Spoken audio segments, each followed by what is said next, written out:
How you doing? This is Vince from Boulder Smart Santa Fe Station with the Fay Reviews. I am now going to go ahead and lay out and drill the Radical Katana Assault.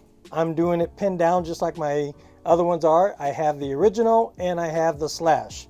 So after I get them laid out and drilled out using my Jopo, we'll get out in the lanes and we'll see what we can see in the comparison. So a lot of people, when they're doing layouts, they don't roll their pencil like I am right here, so you can see. I like a clean, tight line, so this is the way you do it. I used to be a draftsman back in the day, so that's where I learned how to roll my pencil. So my layout's going to be 45, and again, I roll my pencil to keep my lines as tight and clean as I can. 4 1/4 by 80. Now at this point here, there's a lot of people that don't pay attention to how they're putting the Prosect on the ball itself.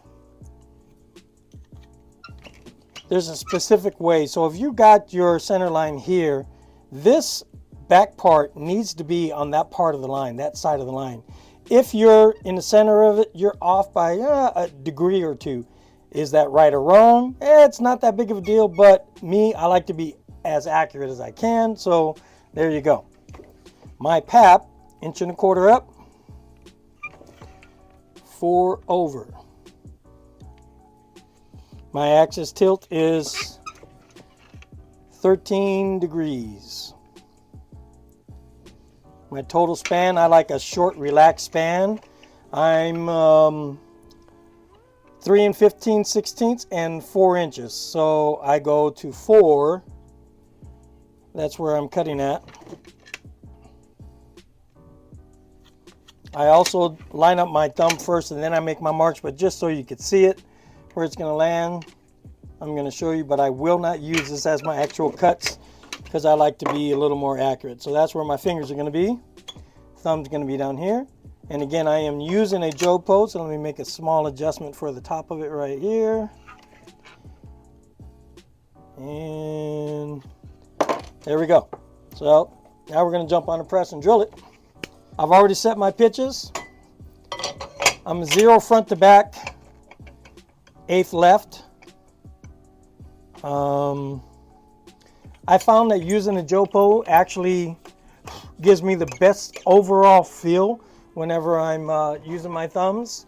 It's the most secure system that I have found. Nothing is as secure as this one because of the interlocking system, and I also do it a different way. I like to be, I guess, maybe a little too accurate for everybody. Maybe I take a little extra time, but you know what? So far, not a problem.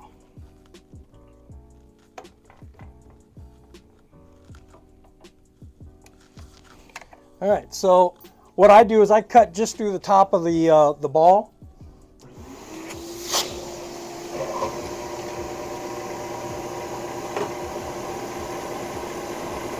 I get the top of the bit to come down below the surface of the ball.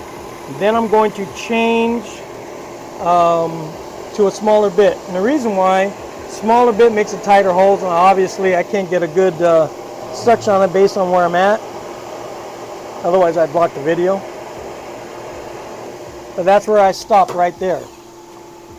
Now at this point I go down to 1 3/64 bit. It's about one of your sharpest bits because you don't use it very much. And here I'm going to go down to below my slug depth. So by doing this, I don't heat up the core as much, and it makes a straighter hole, and the other bits want to follow that exact spot. So it makes it a little bit more. Again, I apologize for blocking some of it. Then I go to 1 1/4. And again, same deal. I'm just whittling away at the hole, because when you use 1 1/2 bit of just a big ass hole, what happens is you heat the core up too much and it swells too fast, and it also dulls the crap out of your bit too soon. So now I can go ahead and do my full thing.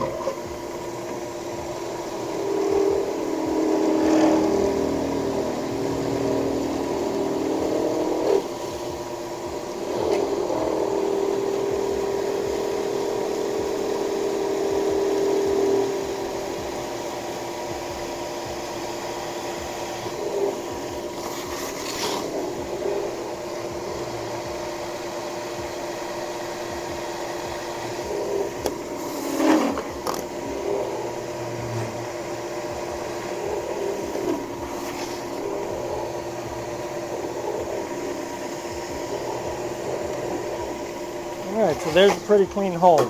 Now I like to do one extra step that most guys don't. Most guys will just go ahead and put this slug in at this point with a really sharp edge. I have a little problem with that. This sharp edge is where most of your cracking helps, or starts rather. So what I do is take an old shaft from an old bevel sander, piece of burgundy Scotch-Brite on it, and now what I'm going to do is I'm going to just soften up that edge. Still keeps it sharp, but now it also helps eliminate my cracking. Alright, let me rasp up your Jopo outer. Again, doesn't matter what you use, just make sure you do this because of the fact that this sleeve is actually a little bit smaller than the hole, and this helps grab the glue and hold it into place for you.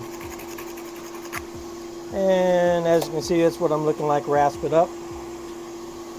So again, glue, I like to worry about my glue right up at the top.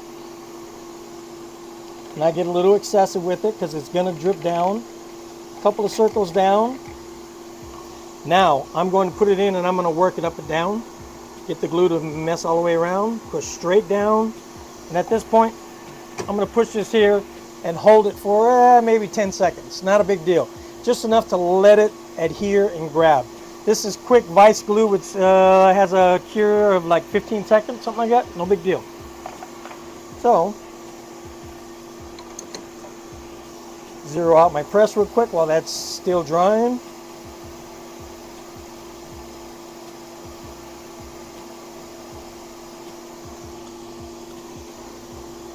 And just cut it down.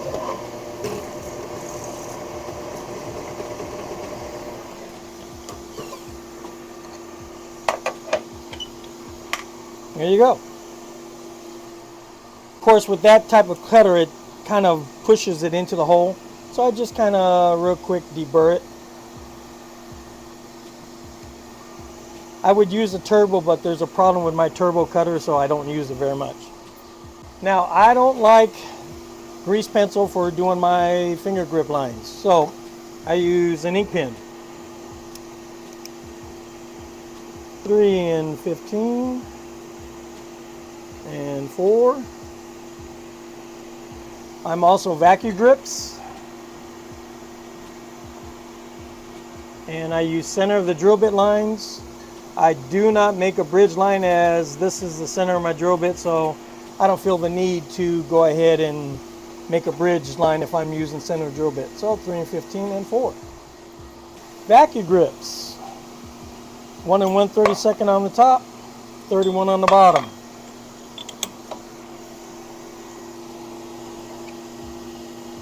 Quarter reverse. 5/16 left.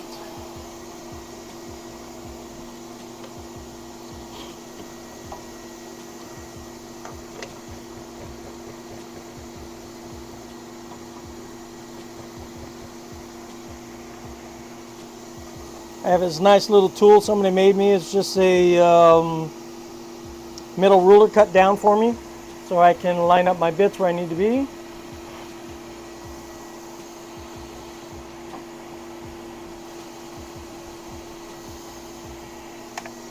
And my depths are preset. I have a vacuum depth right up here, and I have a grip depth. So vacuum grip for the top of my hole.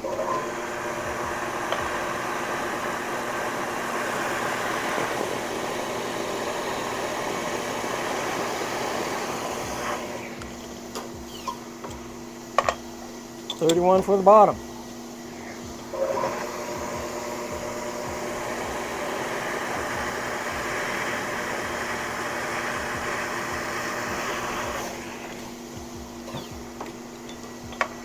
Switch back. My ring finger pitch. 7/16 reverse.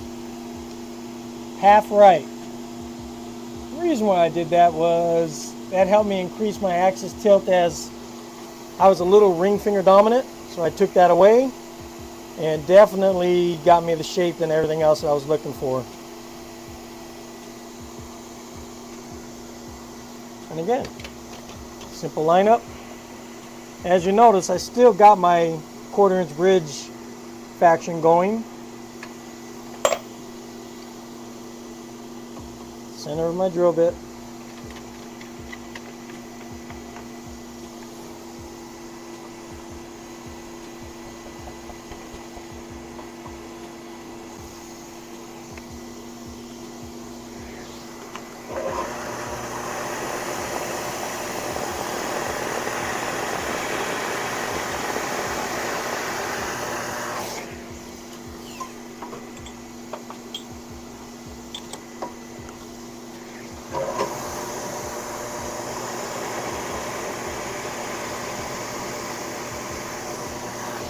And the reason why I don't use a center bridge line is because I don't want to spend the time having to line up both lines. But if I grab a ruler and take a look, my bridge just over a quarter, which isn't bad. It's not too big, it's not too small. I don't have to worry about being dead nut on my lines and maybe going too much onto the line and cutting my bridge too thin.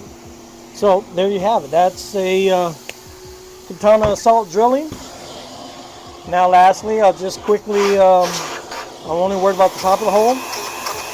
Not worried about down below because that is my vacuum bit. And then right in here, I'll just hit it with this just to smooth that out. And there you have it. All right, that's it for now for the drilling video. Now we're gonna get some grips in it and get out in the lanes and see what kind of results we get. I'll see you soon and see you in the next video.